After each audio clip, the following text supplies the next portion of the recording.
Hey everyone, Stephen Jonathan here, and this is City of Truth Conversations. Today I'm joined by art professor, Dr. Michael Pearce. He's a professor of painting at California Lutheran University in Thousand Oaks. He has a PhD from Britain's Plymouth University, an MFA from the University of Southern California, and a BA from Dartington College of the Arts. He has a book out called Art in the Age of Emergence, and I'll post that below. Dr. Pearce, thank you for joining us. My pleasure. It's good to be here, Stephen. Thanks. Thanks for having me. It's my pleasure. So you've written an especially important synopsis article on John Dewey and his influence on American education. Can you briefly summarize who John Dewey is in relation to the American public school? Sure. He's a foundational figure to American education. He's most known as a philosopher. If you go to Google and type in America's greatest philosopher, you're going to find John Dewey at the head of the list. Among other names, of course, but he's right there up there. And he's the foundation of education reform, starting in the 1920s and 30s, up until the present day to some degree. Right. Excellent. Thank you for that. Can you describe how Dewey's pedagogy was revolutionary, especially, and I'm going to quote this from your article, especially his new order of concepts leading to new modes of practice? Yeah, so what Dewey does that's really quite remarkable and quite good in many ways is that he gets past the idea that all learning should be rote learning and should be formal. And he proposes this new mode of learning, of experiential learning. And that I think that's a pretty great idea, personally, the idea that students go to the market and apply mathematics in the marketplace and that kind of thing. They learn by doing. And this was a rather new and radical concept in education at the beginning of the 20th century. Right. Excellent. Can you describe in what ways are Dewey's ideas, or were they influenced by Russian Marxism? Yeah. Dewey was a progressive in a time where Marxism was appealing and attractive. America in the 1920s and 1930s was heading for economic catastrophe. And Dewey's visits to the Soviet Union made him feel that the sacrifices that he saw in this new communist state may be worth it. Because they did seem to have provided an improvement in conditions for Russian serfs that hadn't been there before. He said some pretty radical things, which you'll see in the article, about the communist system. He was not entirely on board with what he saw.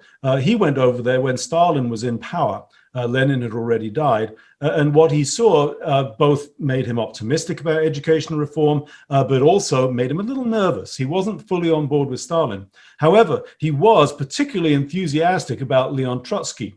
And Trotsky is a different species of communist, also a murderous communist, but a different species.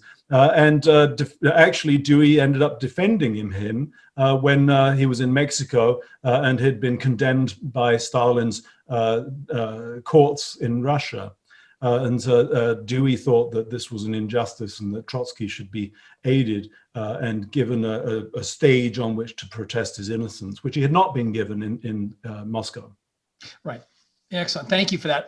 You mentioned earlier that Dewey is one of America's greatest philosophers. Can you explain in what sense he may be that? Sure. Dewey had such a broad influence on American thought, especially in education. And his ideas got applied to education so extensively that we still see the evidence of them now, and also in the way that we appreciate art, which is the broader sphere of education, right? Art museums, art galleries. Dewey's influence was profound in those places. When the Work Project Administration was set up under Roosevelt, Holger Cahill said that there were two main pillars of the WPA, which is the Works Project Administration.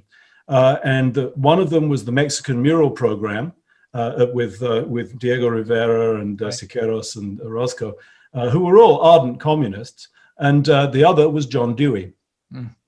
And so you see this foundation of very left-wing thought pervading American art and American education. I'm especially interested in art, of course. That's my thing. But you see this powerful influence of John Dewey upon American art and American education, and very serious influence in the museums, thanks to his relationship with John Barnes. Oh, interesting. And that may be a whole nother conversation on his influence on American art.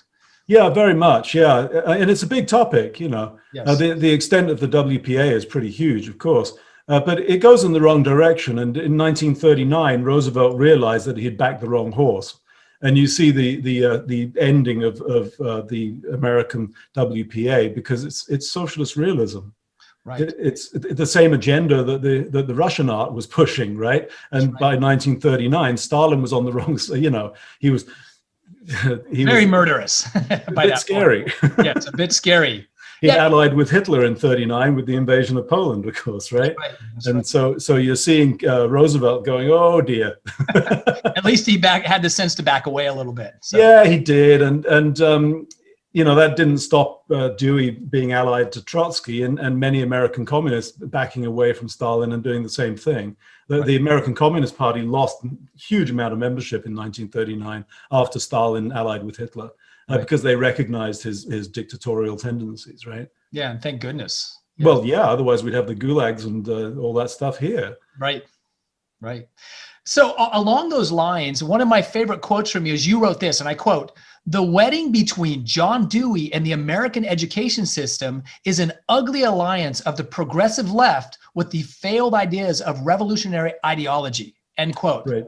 How is this still present in the classroom today?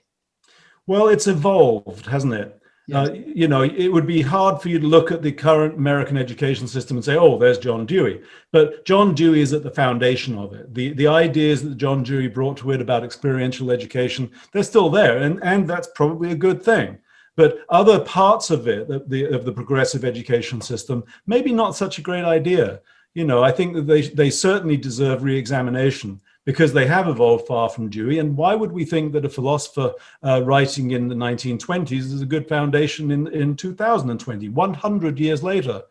This is a pretty dated foundation at this point. And surely education should be looked at afresh with ideas that are more appropriate to our time. I couldn't agree more.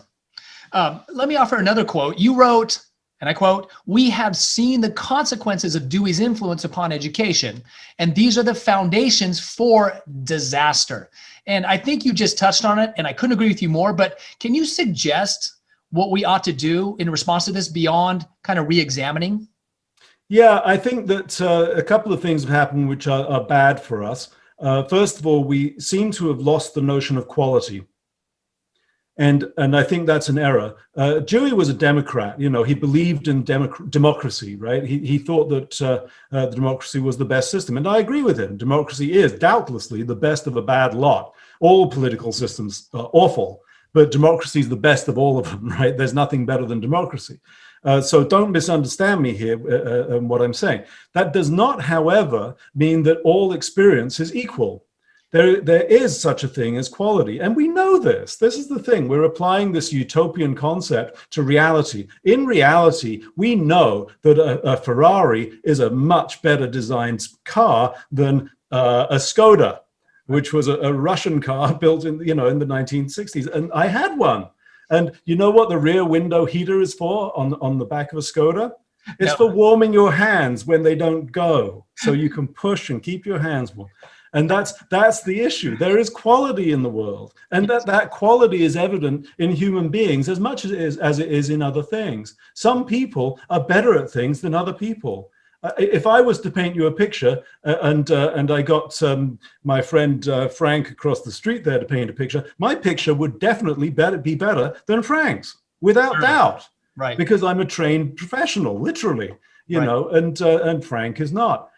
So people are better at things than other things. I would not stand a chance as an accountant. I can't add up a string of figures. Right. So I am in no way going to compete with a proper chartered accountant. It's just not, I'm not capable of it. And quality exists. Quality is real in people as well as in other things. And I think we've lost sight of that. I know we have advanced programs, AP programs, and all that, but we seem to have this notion that in a utopian society, everyone should be equal and everything should be flat. And I suspect that actually what we're doing is pulling down the top rather than allowing the top to go up and rise and be brilliant, in favor of, in favor of that false notion of utopian equality. Right. So we should abandon the utopian schemes. And I think what you're saying is profound, but now we measure things in quantity and we have ignored quality for maybe generations. Yeah, I think so. I think that's absolutely right. The other thing I think that we've neglected is training for work. We don't seem to have a deep interest in professionalism at school. We educate the general picture, rather than the specifics. And we seem to think that everyone should have that same specific education. Why do we all study trigonometry? Right. Speaking personally, I have no use for trigonometry. Now, that doesn't mean trigonometry is not useful, right? And those people with an aptitude for it absolutely should study trigonometry because we need them to make spaceships fly and make telephones work. We need them. And we need other people to be good at other things. And my personal belief is that we should be specializing much younger. Yes, agreed. Yeah, this universal everybody gets all the same thing is really ridiculous at the end of the day. It doesn't help. Yeah, it just doesn't help because some people are better at things than other people. Correct. And that's one of the beautiful things about our true diversity. That's good. Yes, absolutely. Yes. Very much so. True diversity is not universal equality. It's not the same thing. Right. Or uniformity. Certainly not uniformity. And that's the real issue about the whole Marxist experiment, is that there's this tendency, not totally, of course, it's wrong-headed Marxism, but that's how it gets applied in reality, right? There's this tendency towards that flatness, that everyone gets the equivalent treatment. Yes. And I think that's a bit misguided. Yeah, it turns into lowest common denominator outcomes, which is what we've seen for kind of generations in the schools. Well, we need to do something. That's for sure. Yeah, and I think you're seeing some signs of improvement in art. I'm seeing that there's an interest in training, because training it can be evaluated in ways that everything is equal cannot. If everyone's experience is equal, then Johnny's splotchy mess on a page is equal to Arthur's fabulous design, right? And clearly they're not. And I think that we are seeing progress in that, because you can learn the basic foundations of art. Again, I'm focusing on my area here. You can learn those basics, and I'm sure this applies in other things too. And you can be evaluated for those things. Yes, I hope so. Yeah, and you mentioned that everybody gets a trophy mentality. Yeah. And it's not helpful. It isn't helpful. Not at all. And I was useless at sport when I was a kid. I joined the cross country team so I could walk and smoke cigarettes when I was. I never was going to win a trophy, and it probably harmed me a little psychologically that I wasn't picked for the team, right? Sure. But it also propelled me into the area that I was interested in. It propelled me away from sport and into the art studio, where I could learn how to paint and do the things that I ended up being okay at. Yes, and that's an excellent outcome, even though it's a depressing sports situation. Right. It might be challenging in one area of life, but it's awesome in the other area of life. Exactly. I got to be in the art room and had a marvelous time. Right? Oh, wonderful, wonderful. Well, Dr. Pearce, I think all this has been very helpful in becoming acquainted with John Dewey, and knowing him better can really bring clarity to the disorders we can see in the modern school today. And hopefully we can do something about that. So real quick, before we go, I wanted to ask you, tell us what you're working on now. Well, I'm writing a lot of journalism at the moment. I think that we've reached a sort of an impasse in the arts in the United States. The left wing seem to have lost track of art. They can only use art for propaganda. And it seems to me that that leaves an opening for conservative people to take some ownership of art. And I hesitate to use the word ownership, because it's not like anyone can own art, right? But conservatives have neglected art for such a long time because it was so clearly the province of the left. And now I'm not so sure that it is. There's been a really big change in the last 10 to 20 years that makes me think that. But that's a long conversation in itself, though, Stephen. Perhaps we'll leave that for another time. I hope we can speak another time, especially about art in America. I think that would be a very important topic for our audience, or for families, and really for our country, for our culture. Yeah, you know, as far as conservatives go, something that's bothered me for a long time is that the conservatives seem to have forgotten that we're supposed to conserve something. Right. And instead, we seem to have embraced this sort of antagonistic stance, which I don't think is actually conservative at all. I think conservatives need to remember that we're supposed to conserve culture. The conservative contract, the social contract that Burke talks about, is that we're charged with not only living in the present, but also bringing forward things that are in the past, the good things of the past. We're charged with bringing them to the present and gifting them to the future. And that's the conservative contract. And I think we've forgotten that. And we need to reapply that to everything in culture, to literature and arts and all things. We really need that. It's desperately important.